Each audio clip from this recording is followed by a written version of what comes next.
My name is Malakai Fekitoa. Um, I'm Tongan. Was born and raised in Hawaii, Tonga. Grew up in New Zealand, and then now I'm currently playing rugby in Italy. Now, you've been in Italy just for a little bit of your time in the Northern Hemisphere. Obviously, people from the Southern Hemisphere will know you from the All Blacks, the 2015 championship team, the Highlanders, where they horrifically bet my beautiful Hurricanes in the Super Rugby final. Still traumatized. Yeah, But how long have you actually been in the Northern Hemisphere playing rugby? yeah. So obviously, I had some really cool memory back in New Zealand. Um, Probably the highlights of my life playing for the All Blacks, like you mentioned. Um, you know, Obviously the Highlanders as well had some really great memories there. But I've left New Zealand in 2017, so it's quite a while now. I've just Obviously I was still very young back then. I think I was turning 25, and now I'm 33 in a few months. And so it's quite a long time, and I was very young and made a huge decision to leave everything behind, the dream and everything back home, to come over to Europe, obviously, um, for rugby. And yeah, I've loved it here. I'm loving it, and obviously having the best time of my life playing the game I love as well. So yeah, it's been great.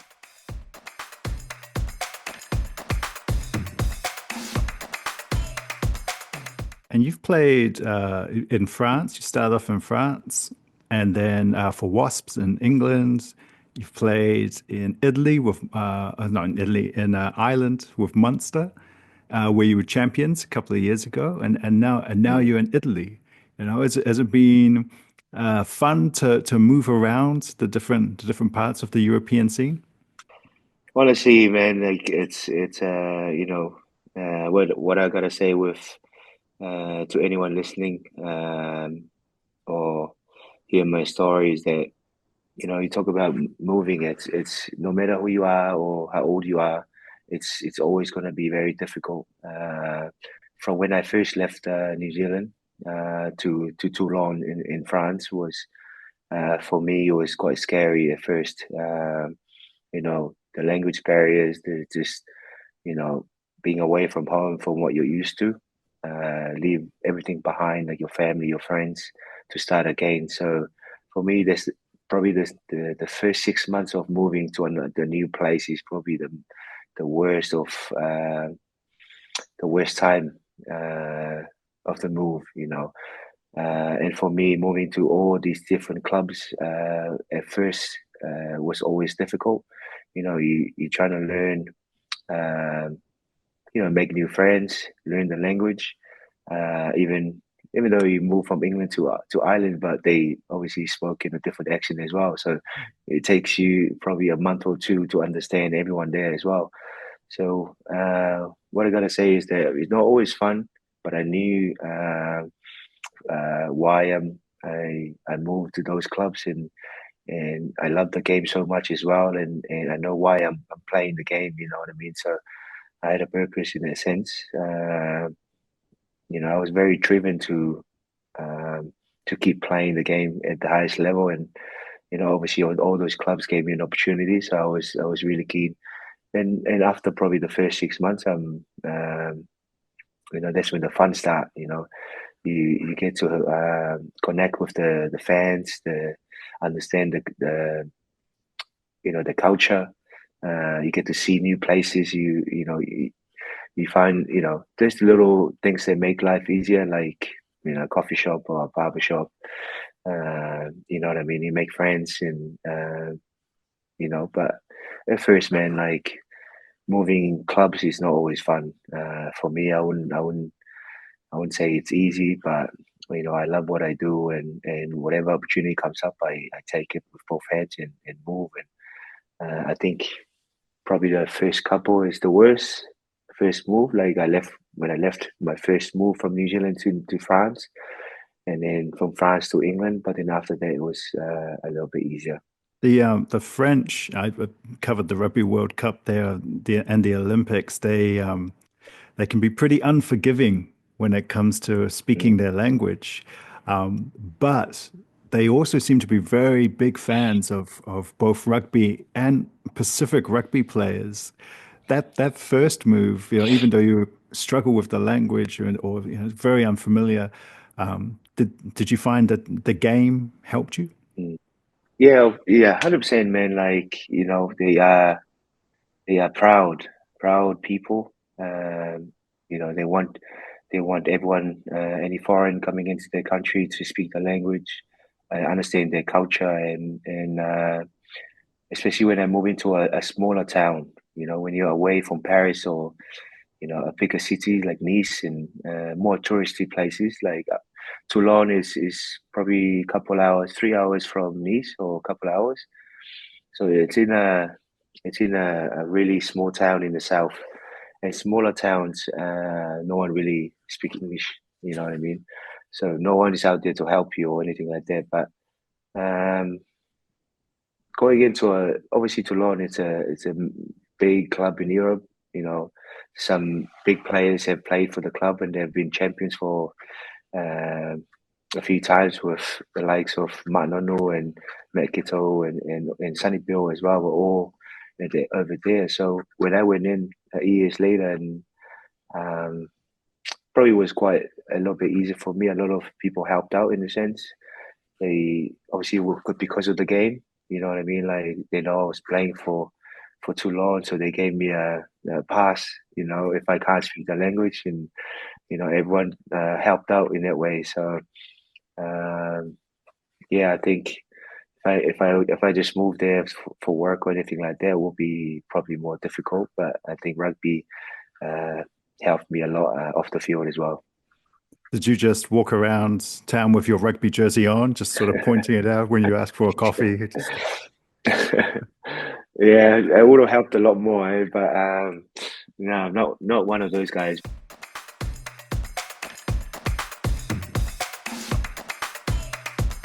To be honest with you, I think in France, everyone knows the boys, the players, and they knows where you're from. Every little detail about your life, they know. And I remember when I first got there, I was amazed with uh, how passionate their fans are. I rock up to my first day of training. I wasn't training, but I rock up for to see the players and meet everyone. And man, there was probably 500 people standing in line. Not because of me, but that's every day. That's every day. They come in at 8 a.m. in the morning and line up and clap the boys in when they wow. walk into the facility to train, and they'll be on the sideline. So you go in and do your thing, like you know, get ready for massage or whatever, gym, meetings, get ready for that big session. It's probably a couple hours later, you come out and they're still there in the sand, like, calling out names, clapping and in training. There's training sessions, and that's every day. And for me, the fans in France probably the best, I reckon.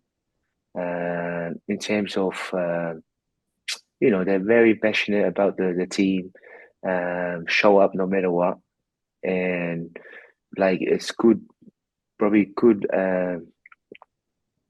This is like a lot of people as well, if you know what I mean. Like it's not just a couple just standing there um, supporting the boys. So that's what I found different from back home to when I went into France, and probably made going into work. A lot more fun. You know what I mean? You're excited to have some spectators on the side. You see the fans, and you know what I mean. So it was quite cool, and it was quite a big difference from back home to when I arrived to France. Um, yeah, so they know everyone. If you walk around town, even if you don't have a jersey on, they say hello. So That's, I mean, obviously New Zealand's fans are very passionate but very reserved. So Mm, but that yeah. sounds, when you talk about fan reactions, that reminds me of covering games in Suva and, seeing fans in RP.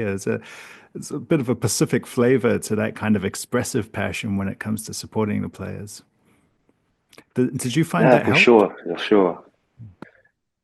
Yeah, yeah. Like, look, you know, I think probably the biggest part in the game is the fans. You know what I mean? You can see now. Mm, I've from when I played Super Rugby, it was unbelievable back then. You know what I mean? Like it's mm, only 10 years ago when I over 10 years ago when I started, and those days were for me was unbelievable back home in New Zealand. How so many people supported, and when the COVID happened, when there are not many people in the fans, obviously no one allows to watch. And now looking back in Super Rugby now in the last few, probably the last season, you watch some of the games, no one's watching at all. You know what I mean? So for me, fans are very, very important to the game. And for us as players, if there's no spectators, it's quite tough to get up for a game, and it does helps a lot when we go out there and perform. This what one of the biggest reasons we play the game. You know what I mean? To entertain, and I think France has got it right off the field. There's so many passionate fans, so many supporters are very passionate about the club. It's going out there every day just to support the boys, and I think the players, especially the Pacificas, when they come over to Europe. Um, Maybe for me, my looking back, maybe because there are some successful, so many great players have come from uh, Pacific backgrounds. Like Tongan, Samoans, Fijian, especially Fijians in France, have very very successful.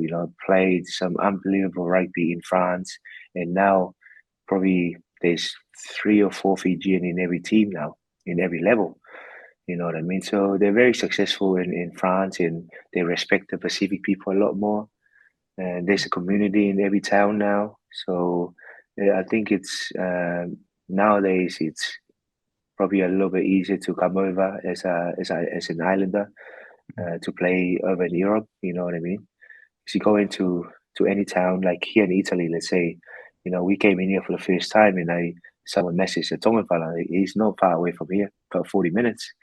You know what I mean? So that's the best thing about being in these places, that there's always an Pacifica around, whether it's Samoa and Tongan. They invite you over for food, or they always offer their help and stuff like that. So it's been really cool, all the support we get when we go to these places. You know what I mean? So mm. that's been great.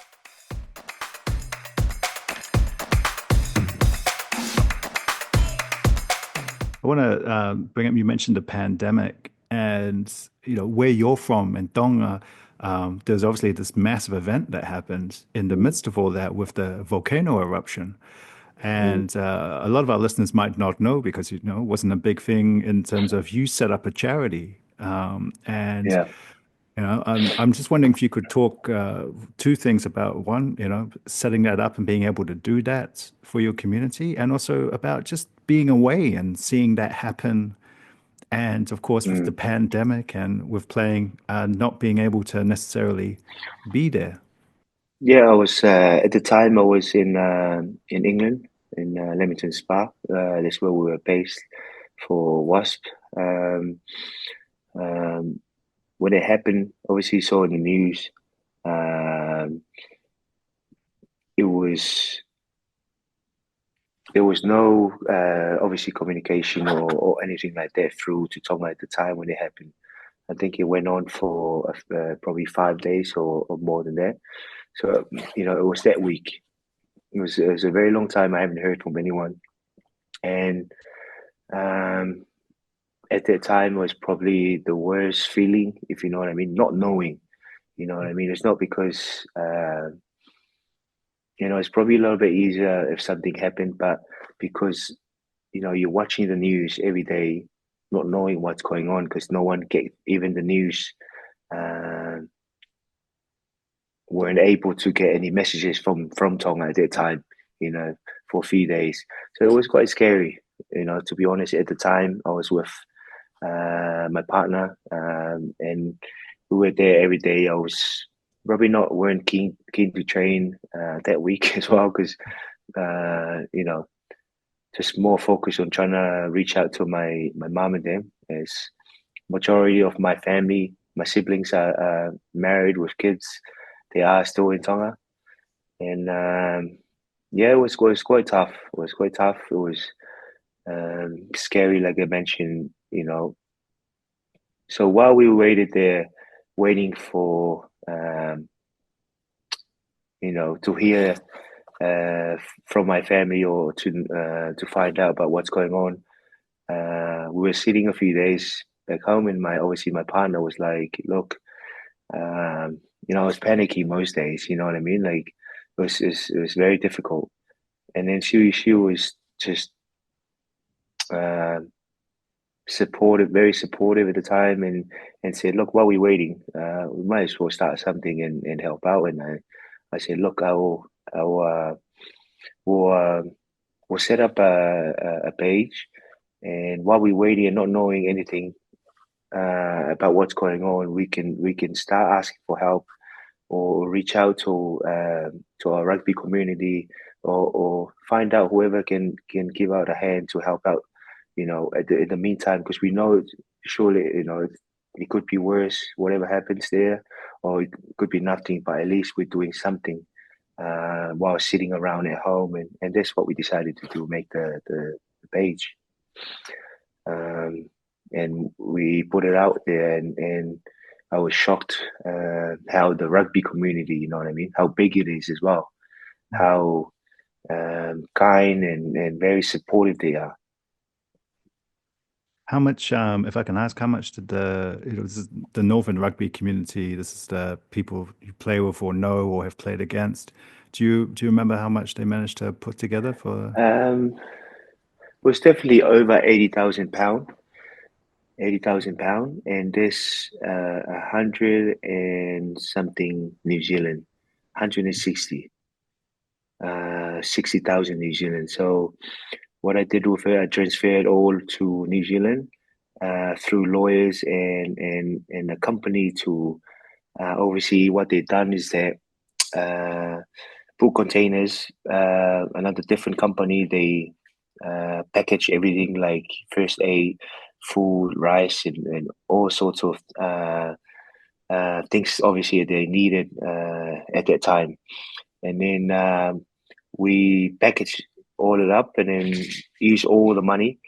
Um, and we left with 20,000 or something like this, or 15,000 New Zealand. We sent everything home, and then we located in my town in Tonga in storage. And so everyone in the community there separate everything and then send it to house by house in all the islands around my island as well. Wow. So we use the funding for fuel, hire boats, and then we went out and sent it to obviously all the houses there around the islands around my island in Hawaii. So I'm not sure how many islands it is now, but it's definitely over 15 or 16 islands in my island, so in Hawaii, around Hawaii group. Yeah. And yeah, I think for me it was something I had to do. You know what I mean? It's just a probably, as an islander, we all help each other. We grew up in the culture of you know we're helping. You know what I mean? That's how we brought up, and for me, I couldn't just sit back and wait, but to ask for support, and I had a massive support from the community, and yeah, so we did all that for months of delivering in the goods and stuff, and it was quite amazing how what the response from people and how happy they were when it came, because it lasted them months, It's a lot with, especially with flowers and things like Mm. that. They, you manage to get a lot of food from there, as they love back in Tonga. But so the rest of the funding, it was probably 15 or something approx New Zealand dollars.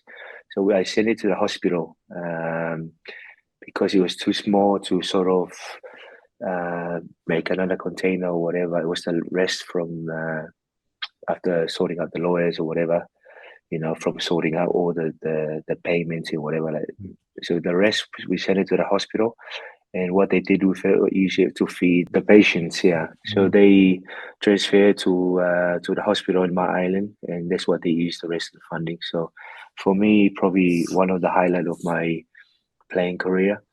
Um, if I look back, you know what I mean? Because when it's all said and done, no one really cares if I play rugby. You know what I mean? That's what I learned. I think I learned this fast when I grew up, and that's why I left the New Zealand as well, because I know that this is a short career, and you're on the up, but no one cares at the end of the day once you're done. And for me, when I did that, a bit of help to my family, to my countrymen, to my people. But for me, that means a lot to me, a lot more than everything I've done in my career, if you know what I mean. So Yeah. yeah.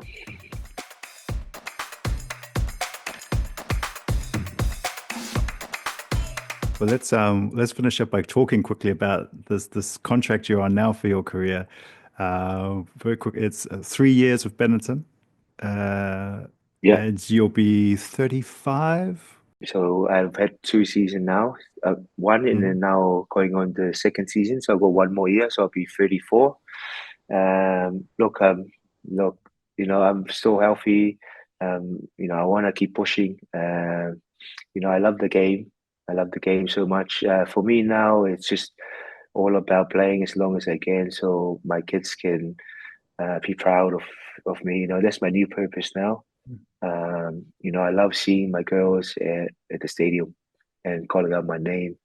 You said you talk about purpose and you talk about no one cares. I guarantee there are Tongan rugby fans listening to this interview going, "Hey man, just 2027. Can you just make that same team, make that World Cup in Yeah, yeah, yeah, 2027?" yeah. Nah, nah. It'll be something to think. Like think about. Like I'm still competing here.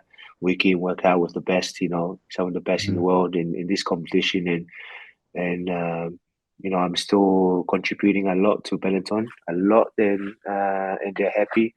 And for me,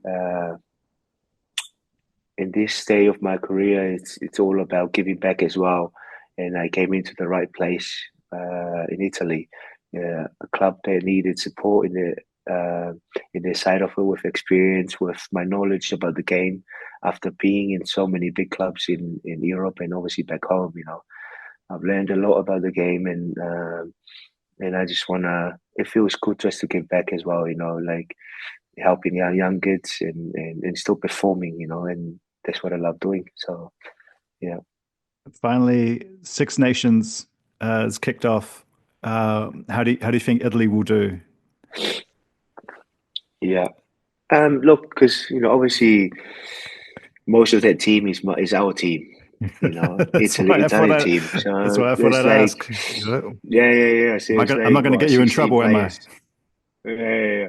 No, no, 16 players in that team is crazy, man. We left with 5 or 6 players in the club now, trying to scramble for players to train with. But look, they Italy will. I think they're on the up at the moment. They have some really good players.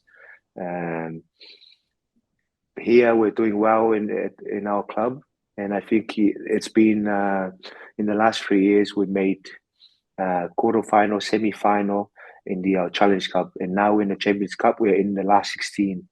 We beat La Rochelle a few weeks ago. La Rochelle is probably one of the biggest club in Europe, and all these experiences the boys experience, they feel like, look, we can do it. You know what I mean? So now they've done it. I think you'll transfer into the Six Nation. They started really well against against Scotland. You know, obviously this is probably against Wales will probably the make or break game because they're favourite to win their game.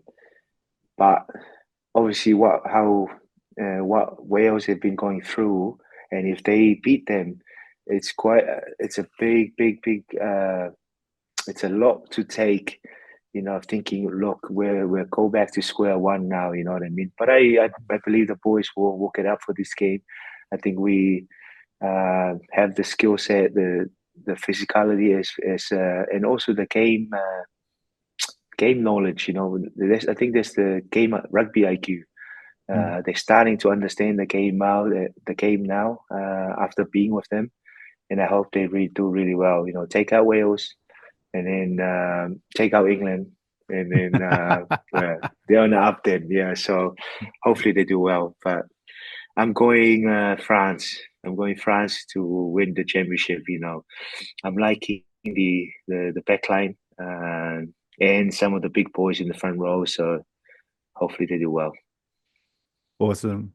Malakai, thank you so much for making time for this interview.